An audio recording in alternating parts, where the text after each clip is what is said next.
So hi guys, welcome back to another video of Smith start your business. को सबको पता होगा कि हमारे चैनल पे सीरीज चला है कि how to grow your business using human psychology. Human psychology का यूज करके हमारे बिजनेस को कैसे आगे बढ़ा सकते हैं। अगर आपने मेरी पहले वाली वीडियोस को नहीं देखा तो पहले उस वाली वीडियोस को देख लो, फिर इस वीडियो को कंटिन्यू करो, अदरवाइज इस वीडियो को नहीं समझ पाओगे। और अगर आप मेरे चैनल पे नए हो तो वीडियो को चैनल को सब्सक्राइब कर लो और नीचे दिए हुए बेल नोटिफिकेशन बेल को ऑल पे सेट कर लेना। चलिए वीडियो को शुरू करते हैं।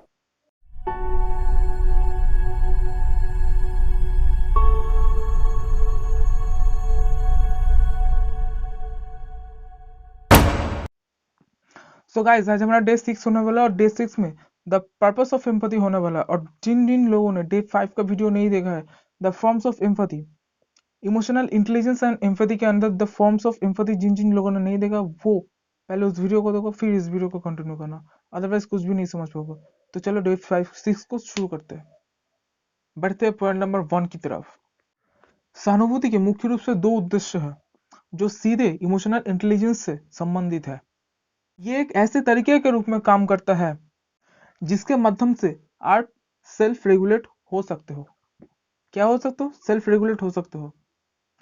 और ये कम्युनिकेशन यानी कि संचार के साधन के लिए काम करता है, मुख्य रूप से नॉन वर्बल इमोशनल साइंस का। जब आप सहानुभूति करने में सक्षम होते हो तो आप अपने आसपास के लोगों की जरूरतों को बेहतर ढंग से समझने के लिए सेल्फ रेगुलेट होने के साथ साथ संकेतों को पढ़ने में सक्षम होते हो। हालांकि उस पर ध्यान देने से पहले एक पल के लिए आप विचार करें कि हमें किसी भी हद तक सहानुभूति को महसूस करने की आवश्यकता क्यों है। सहानुभूति मतलब एम्पैथी आपके लिए क्या करता है? इसका आंसर काफी सिंपल है। हम एक सामाजिक प्रजाति है। हम क्या है? सामाजिक प्रजाति है। वास्तव में सभी इमोशनल इंटेलिजेंस इसलिए प्रासंगिक मतलब रिलीवेंट है क्योंकि हम एक सामाजिक प्रजाति है। जब आप एक ग्रुप में रहते हो या परिवार में रहते हो या पड़ोसी में रहते हो, पड़ोसी में हो या जनजाति हो या किसी शहर या किसी संपूर्ण शहर या कस्बे में रहते हो, तो आपको कम्युनिकेशन करने में सक्षम होना चाहिए। क्या करने में? कम्युनिकेशन करने में सक्षम होना चाहिए। मनुष्य क्योंकि हम जीवित रहने के लिए दूसरों पर निर्भर है, इसलिए हमें दूसरे व्यक्ति के साथ स्पष्ट रूप से कम्युनिकेशन करने में सक्षम होना चाहिए। ये सबसे पहले होता है communication skill. Non verbal communication के लिए सहानुभूति का उपयोग करने की अनुमति है हमें। जब आप लोगों के कोई एक ग्रुप के साथ चल रहे होते हो तो अपने आसपास के लोगों की भावनाओं को समझना चाहते हो, भावनाओं को समझना चाहते हो, क्योंकि वो भावनाएं यानी कि इमोशंस आपको हर तरह की जानकारी देती है। एक छोटी से छोटी जानकारी भी आपको दे देती है। आप बता पाएंगे कि आपके आसपास के लोग खतरे में डरे हुए हैं या जब उन्हें मदद की जरूरत होती है तो वो दुखी होते हैं। हालांकि इससे आगे भी आप देख सकते हैं कि उन्हें पूरा करने में उनकी मदद करने के लिए उसकी क्या जरूरत है, क्योंकि आप दूसरे व्यक्ति की जरूरतों को महसूस कर सकते हो और आप मदद करने के लिए एकदम तैयार है, एकदम तैयार है। जब आप मदद करने के लिए तैयार होते हो तो आप दूसरे व्यक्ति को प्रोत्साहित करते हो कि जब भी आप खुद को जरूरत के क्षण में पाते हैं तो वो व्यक्ति आपकी मदद करने के लिए तैयार रहे। परोपकारिता, परोपकारिता क्या? परोपकारिता बिना किसी लाभ के दूसरे व्यक्ति को मदद करने का व्यवहार कहा जाता है। दूसरे व्यक्ति को हेल्प करना मतलब आप कुछ भी चाहे बिना दूसरे व्यक्ति को हेल्प करते हो, इसको परोपकारिता किया जाता है। मतलब आप उसको हेल्प कर रहे हो, उसके बदले में आप कुछ भी नहीं चाहते हो, बस हेल्प करना है और कुछ नहीं। आप मतलब आप हेल्प कर रहे हो और उसके बदले में कुछ आशा करते हो कि मुझे कुछ छोटी सी चीज मिल जाए। है ना? करते हैं ना छोटे छोटे बच्चे, मतलब बड़े होकर भी करते हैं। मुझे कुछ छोटी सी चीज मिल या कुछ भी मिल जाए, ऐसा नहीं, जस्ट मदद करनी है, सिर्फ हेल्प, ओनली हेल्प। और संभवत खुद के लिए एक नुकसान केवल एक प्रजाति में एक प्रभावी गुण है जो मुख्य रूप से परोपकारी है। इसलिए सहानुभूति हमें सही रास्ते पर रखती है। आप जानते हैं कि आपको यह सुनिश्चित करने की जरूरत है कि आपके आसपास के लोगों को देखभाल की जाती है और उन्हें खिलाया भी जाता है। इसीलिए आप ये सुनिश्चित करते हैं कि आपके पास शेयर करने के लिए अधिक भोजन हो, पर्याप्त भोजन हो। बेशक यदि आप कभी भी कठिन समय पर आते हैं, मुश्किल घड़ी में आते हैं, तो वो लोग ही जिनकी आप जिनकी जिन लोगों की आपकी पहले मदद करी है, जिनको आपने पहले मदद करी है, वो लोग आपके साथ शेयर करने में अधिक खुश होंगे। जिन लोगों की आपने मदद करी है, वो लोग ही आपको मदद करने के लिए अधिक खुश होंगे, केवल अस्तित्व से परे। हालांकि सहानुभूति पारस्परिक संबंधों को भी लाभ पहुंचा सकती है। जब आप अन्य लोगों के साथ सहानुभूति रखने में सक्षम होते हो, तो आप जानते हैं कि दूसरे व्यक्ति के आसपास खुद को कैसे मैनेज किया जाए, कैसे प्रबंधित किया जाए। गाइज, अगर आप मेरे पहले वाले वीडियोस को देख रहे हो, कंटिन्यू कर रहे हो, तो आपको पता होगा कि डे 4 में एक मतलब डे 4 में इमोशंस और इमोशनल इंटेलिजेंस के अंदर एक बात पढ़ाई थी। मैंने आपको एक बच्चे को लेकर मैंने एक बात सिखाई थी आपको। तो वो पूरा बच्चे का किस्सा सुनने के लिए मैं डे 4 का जो वीडियो का लिंक है वो मैं आई बटन में प्रोवाइड कर दूंगा, अब आ जाके भी देख सकते हो। या या मैं इस वीडियो में भी थोड़ा बताने की कोशिश करूंगा। आपको कोई पूरा रहस्य जानना है तो वो वीडियो का लिंक मैं दे दूंगा भाई, कोई दिक्कत नहीं है, लिंक दे दूंगा मैं, आप वहां जाके देख सकते हो, ठीक है। तो चलिए इस वीडियो को मैं कंटिन्यू करता हूँ।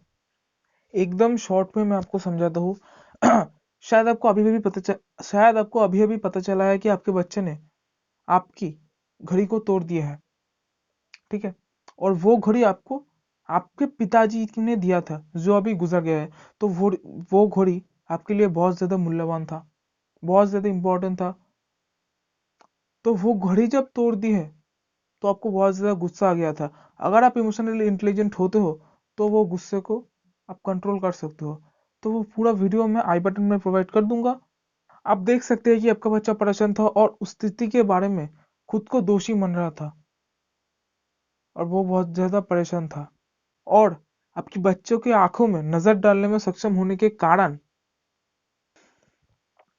आपको ये सुनिश्चित करने में मदद मिलेगी आपने उस बच्चे के साथ कुछ भी उल्टी सीधी हरकत नहीं की, कोई झापड़ मार दिया या कुछ उल्टी सीधी बात बोल दी है जिससे उस बच्चे को बुरा लग जाए, क्योंकि वो तो पहले से ही खुद को दोषी मान रहा था उस स्थिति की वजह से। और आप जैसे कि इमोशनल इंटेलिजेंस में जो इमोशंस को कंट्रोल कर सकते हैं, अपनी भावना को कंट्रोल कर सकते हैं, तो इसलिए यहाँ पर आपने क्या किया, सेल्फ रेगुलेशन का इस्तेमाल किया। आप खुद को सेल्फ रेगुलेट करने में सक्षम हुए, ठीक है। उस वीडियो में मैंने पूरा बात बताया था। तो आप वो वीडियो को एक बार जरूर से वॉच कर लेना, ठीक है। इसकी एक और उदाहरण में किसी के साथ चर्चा करना हो सकता है, किसी के साथ बातचीत करना हो सकता है। शायद आप ये पता लगाने की कोशिश कर रहे हैं कि किसी काम को सबसे अच्छे में कैसे किया जाए। आपका साथी चीजों का आपका साथी मतलब एज अ गर्लफ्रेंड हो गया, या कि लाइफ पार्टनर यानी कि वाइफ हो गया, आप कुछ भी समझ सकते हो। आपका साथी चीजों का सुझाव देता रहता है, लेकिन अब उसके हर एक विचार को रिजेक्ट कर देते हो, नहीं सुनते हो किसी भी बात को। आप उन्हें केवल इसलिए बंद करना जारी करते हो, आप उन्हें केवल इसलिए बंद रखना जारी करते हो क्योंकि रेफरेंस को देखते हुए उनका कोई मतलब ही नहीं है। और आप ऐसा करने से प्रभावी रूप से आप उसे मतलब साथी को तनाव में डाल देते हो। और एक बात, साथी का मतलब सिर्फ गर्लफ्रेंड या वाइफ नहीं है। आपके लिए हर एक वो व्यक्ति जो इम्पोर्टेंट है, जो आपको सुझाव देते हैं, वही को साथी कहता है।